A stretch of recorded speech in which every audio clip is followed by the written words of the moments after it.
These are my 5 points. I've got them down here. Seriously, I'm in the car because my wife does not want to hear me go on about this again. She doesn't want to hear me talk about drinking. I almost died from drinking. I stopped 2 years ago. I'm 2 years clear. I'm 50 years old now. Stopped when I was 48 after about 20 years in the military. And I've just put down the 5 things that I really think I would advise someone who is thinking of stopping on the 1st of January to do, just to concentrate on. There's one bonus one at the very end, but if you don't want to listen to this, fine, we all want stuff for free, fine, I get, all that kind of stuff. First comment, I've listed them all down there. However, it's a bit like, a trailer to a film. You're not watching a film, you're getting the trailer. So the first one, I would say, not the most important one, but a very, very valuable one, is just identify why you want to stop. Now, if I asked you that now and you are still drinking, you would give me a load of what we call in the trade bollocks. You would tell me all sorts of shit because you can't work it out really when you haven't thought about why you're stopping. So my one in the end was I really wanted to enjoy as much of this life, this one life I have, without that kind of cloud of alcohol around it, because it does distort the reality, doesn't it, really? There were other reasons, of course, but that was my primary one, of living as authentic a life as you possibly can. That was what it was. So write them down if you can. Stick it on a post-it note, maybe on your fridge. I'd put it on your phone where you can see it if you want. Or take a picture of it, put it on your phone. And basically understand that everyone has to give up at some point. Some people do it when they die, and some people do it before they die. And you have the benefit of choice at the moment, but of course a lot of time you don't. And when I almost died from alcohol, it's a bit of a wake-up call, to be fair. I still drank for another 5 years because that's what we do, right? However, the amount I drank was killing me over many years. And the pain in the body was so severe, something bad was happening. And I, honestly, the night I had where I should have called an ambulance and I didn't is something that I'll probably have to tell you about later. I was in a hotel in Bournemouth and the whole thing was horrible. Anyway, so the first one I would say then is come up with a why. I want to be there for my grandkids is a great one. I want to treat people around me better. I want to do something worthwhile in my life is a great one. Like, we've all got, life isn't that difficult for many people right now. Not like it used to be. If you go back for 70 years when we didn't even have showers, we have those things now. We're very comfortable. And arguably, you can at least do something worthwhile once in your life. That's all I'm saying. Once in your life, try and do something a little bit worthwhile. And maybe stopping drinking is that. But you got to do it for yourself. You can't do it for anyone else. That's just what it is. Listen, replace the habit is number 2.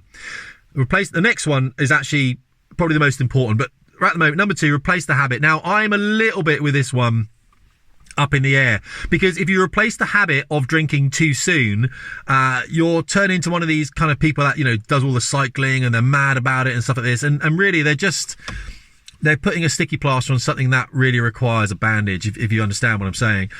It's not going to work for them in the longer term. And really just be careful about going all out into, I'm now a triathlete, I'm now just be delicate, because I've seen a lot of people bounce back from that. I would just do 2 weeks of pure suffering and just go to bed early. And the next one that I'm going to talk about in a minute will help you with that suffering. But look at what triggers you have. It's always the evening, isn't it?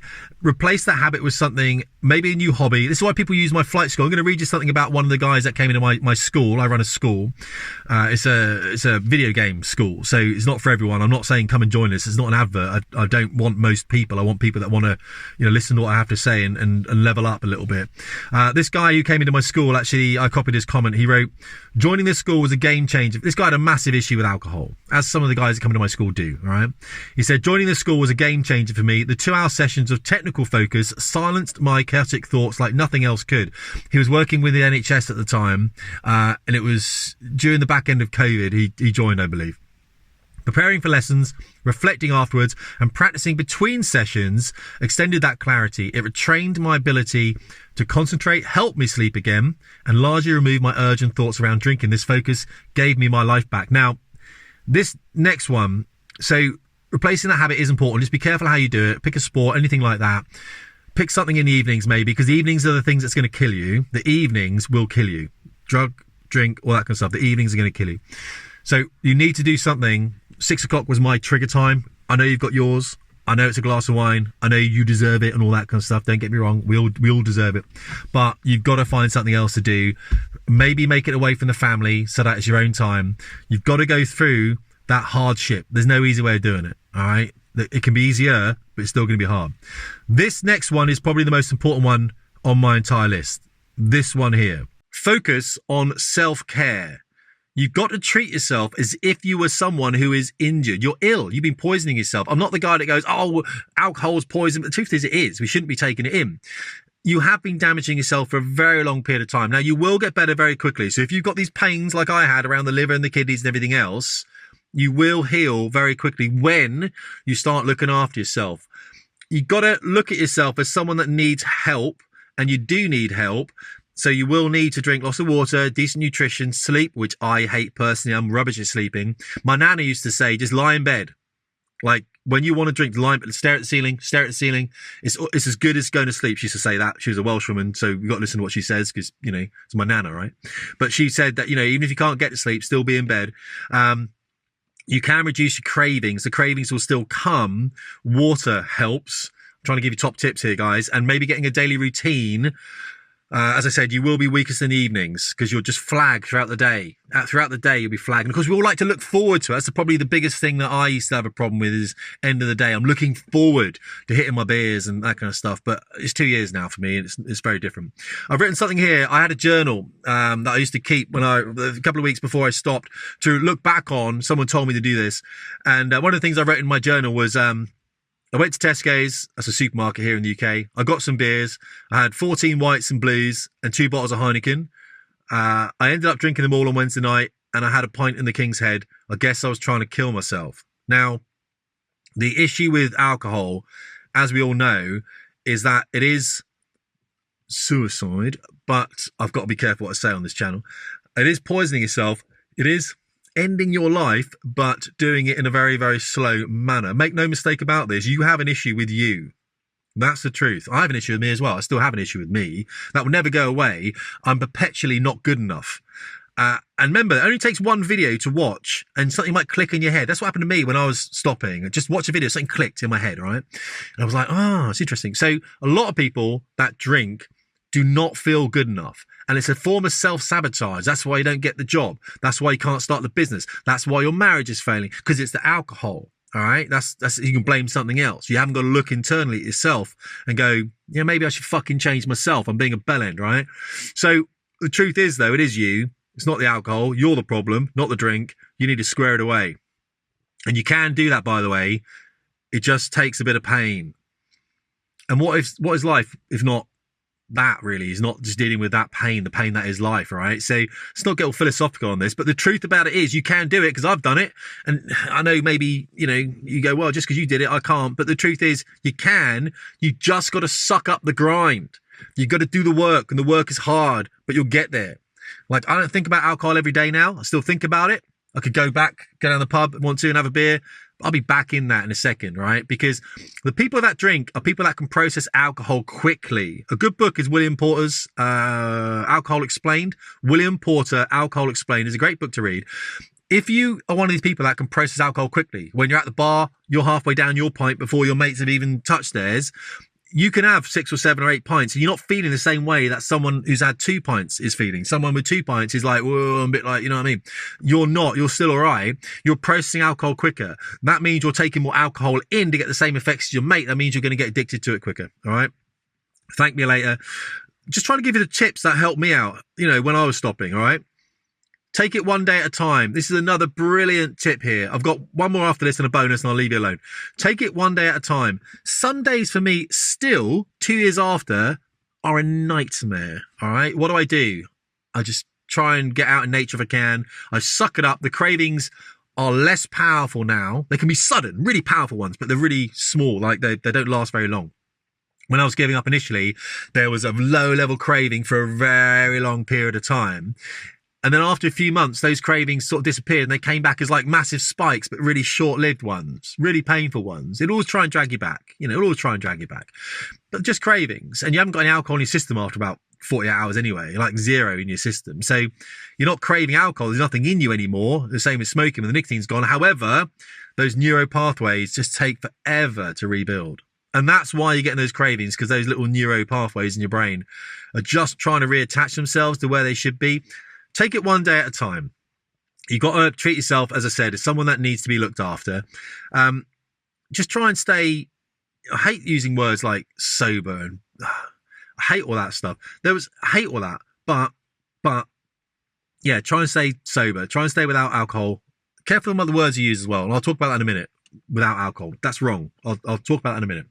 But celebrate that first day, celebrate that first week, celebrate that first month, and do it yourself. You haven't got to tell the world. Because the more people you tell you're going to give up alcohol, your brain's, it's like when you say, I'm going to start a business, your brain sort of thinks you've already done it. And so it doesn't have the impetus then to go and do it. So just be careful who you tell. And I'll come on to that.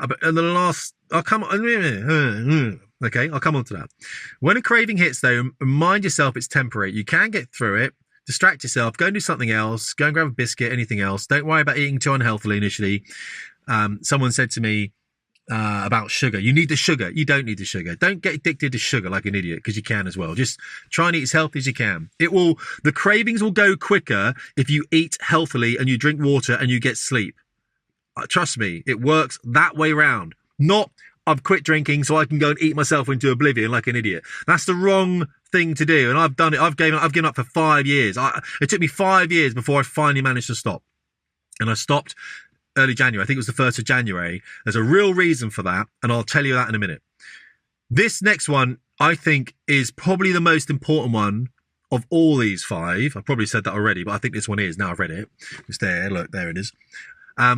Focus on the freedom, not of what you've lost, if that makes sense. So when people say, oh, I've quit drinking, it's a loss statement. I've stopped doing something. I've quit. You know what I mean? I'm a quitter is what they're saying. No. You got to stop that. You got to embrace that in a different kind of way now. All right. Because now we're positive people, right? And we're going to help other people. You're not quitting something, you're gaining something, all right? You're grabbing onto life and you're living something much better. You're doing something a lot of people can't do. A lot of people will never stop drinking ever. They will never stop. And one of my issues with drinking, I'm probably talking a lot because I've got a lot of information to give and I apologise for that. And people will say, slow down, Tim. Yeah, but I've only got 15 minutes, mate, else you won't watch the video and I want to give you everything. I used to not like drinking with other people because they didn't keep up with me. So when people would say, hey, do you want to go for a beer, Tim? I'm like, well, clarify that. What do you mean by a beer? Because if it's a beer, no, I don't. I'd rather not have a beer. I'd rather not have 2 or 3 beers because I want 15 beers. And I never want it to stop. The only reason I'm stopping is because I'm unconscious. I'm sleeping, right? That's the only reason. So if you're like that, you're the same as me. Don't worry about it. We're all the same. It's not a loss. You're gaining something here. And you really are. Listen to a guy who's done it. I mean, I flew jets for 20 years whilst drinking. And I know now that this is a better way. This is a much better way of living. Crikey, but you couldn't have told me at the time. It doesn't matter, right? Now, the hangovers, I didn't really get hangovers because I never stopped drinking, but I don't get them now. So even if I'm feeling bad in the morning, it's not a hangover. Drink some water, you're dehydrated. Stop being an idiot, all right? Maybe your sleep wasn't great. We can work on that. The positives of you not drinking are obviously massive. Physical health, mental clarity, more money. That's a good one, isn't it? Better sleep. Your relationships will improve, and you realize that anything you do, you can't just put down to alcohol anymore. Remember, that's an excuse, isn't it? The alcohol. It's actually us. We know that, right? But, it's more authentic, the life. We're always trapped when we're drinking. Always trapped, okay? Because even when I went on holiday and stuff like that, I'd have to go somewhere at a bar or even take stuff with me, you know what I mean? And I remember being in a German hotel once, getting really angry with the wife because they only served half pints. What am I doing with a half pint? What am I going to do with a half pint when I've got to drink 15 or 16 pints a night and you'll give me half pints? It's ridiculous, mate. It's ridiculous. I was so angry about it, So I'm in Germany. I want steins, massive steins. I want to order 3 at a time, you know what I mean? So if you're like that, you're the same as me. Don't worry about it.